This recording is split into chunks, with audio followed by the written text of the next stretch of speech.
Mae'n gymaint o fraint i gyrraedd rhestr fer llyfr y flwyddyn. Dwi'n gwybod faint o lyfrau gwych sydd wedi cael eu cyhoeddi eleni, felly dwi'n methu cweit coelio mod i wedi cyrraedd y rhestr fer. Ond dwi'n jyst teimlo mor ffodus. Twll bach yn y niwl ydy nofel gyntaf i, felly mae'n hyfryd bod y beirniad yn ymddiried yn yngwaith i ddigon i roed ar y rhestr fer. Dechrau'n gyrfa ella fel awdur i ddechrau mynd yn broffesiynol, pan nes i ennill y goron yn Steddfod yr Urdd yn 2014.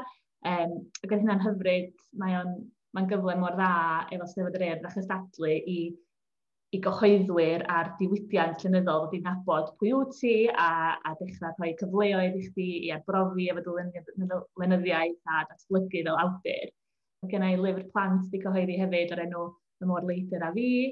A dwi hefyd yn sgwennu lot o farddoniaeth ar yng nghyfrif Instagram, @Llio Elain, a dwi newydd gyhoeddi cyfrol pamffled o gerddi o'r enw Stwff Mae Hoged 'Di Deutha Fi. Ond ges i lot o gefnogaeth hefyd gan Llenyddiaeth Cymru, so mae'r nofel Twll Bach yn y Niwl wedi cael ei sgwennu yn dilyn derbyn ysgoloriaeth cefnogi awduron gan Llenyddiaeth Cymru. Fysa na ddim nofel, mae'n debyg, heb y grant yna. Felly, diolch yn fawr i bawb yn Llenyddiaeth Cymru.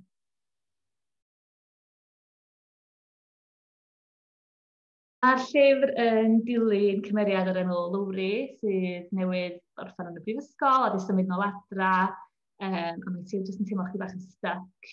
Mae lot o bobl yn meddwl bod yn autobiographical, a mae yna elfennau o mywyd i yno fo, ond ffuglen pur ydi o.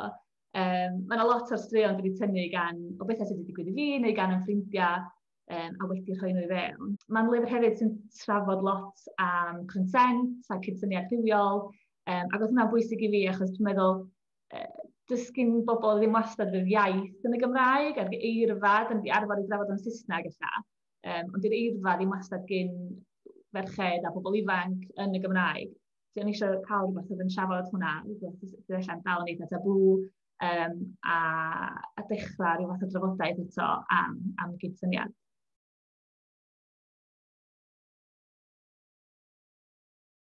Ti eisiau sigaret? Medda fi wrtho.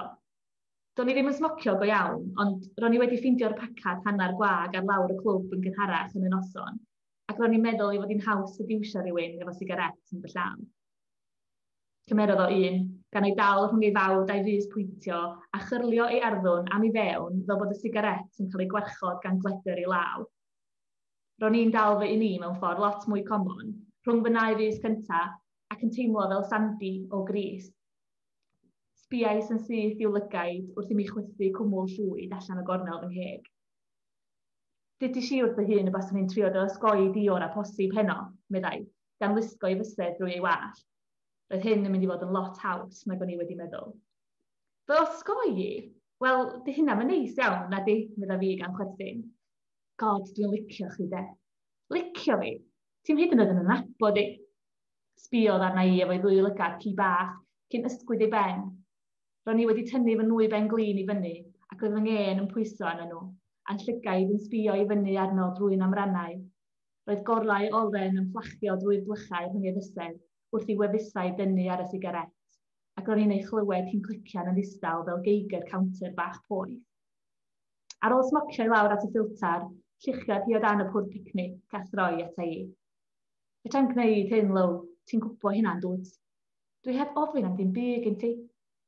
Di rhai hogia ddim yn licio hynna, pan ti'n deud nad wyt ti angen nhw, ond dwi o hyd yn licio gweld nhw'n gwingo.